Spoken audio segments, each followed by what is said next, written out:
ana e Kosovës vërtet ka dominuar një agjendë politike, e cila shumë më tepër ka gjetë arsye për ndështim se sa për të shfrytzuar tonë. Deri tani rreth 50% të planit të zbatimit është përmbush. Që një ndër të arriturat më të mëdha të Republikës Kosovës pas shpalljes së pavarësisë ka qenë partneriteti me Bashkimin Evropian përmes marrëveshjes për rastin stabilizim, një marrëveshje e cila në veti ka pasur multidimenzionalitet, ka qenë e rëndësishme pa kontestuar në aspektin politik, në aspektin ekonomik, në aspektin gjeostrategjik, po gjithashtu në aspektin integrues.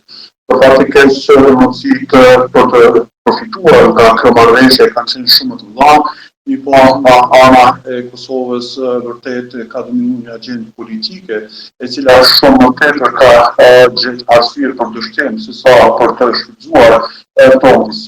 Dhe vetë fakti që kemi pas preferenca tregtare të garantuara për përmes kësaj marrëveshje, dhe ne kemi në tutje bashkëmërinë ndaj importit, nuk kemi zhvilluar sektorin privat sa duhet, është një dështim shumë i madh.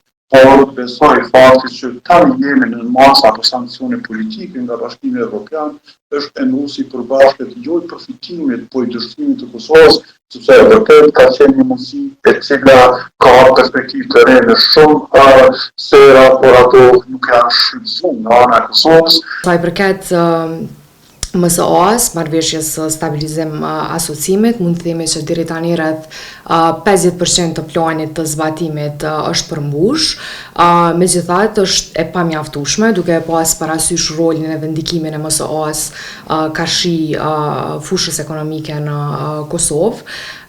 Ne çdo vit, pra Kosova ka çdo vit obligime ndaj që lindin dhe dalin nga kjo marrëveshje, mirëpo duke pas parasysh faktin që nga qershori i vitit 2023, domethënë zbatimi këtyre masave është pezullu për shkak të masave që i kemi, domethënë jemi në masat e BE-s. Gjithashtu, ky pezullim ka ardhur si rezultat i mosmbajtjes së takimeve me BE. Pavarësisht kësaj, Kosova vazhdon në mënyrë të njëanshme me i zbatuar disa nga obligimet që dalin nga MSO-ja.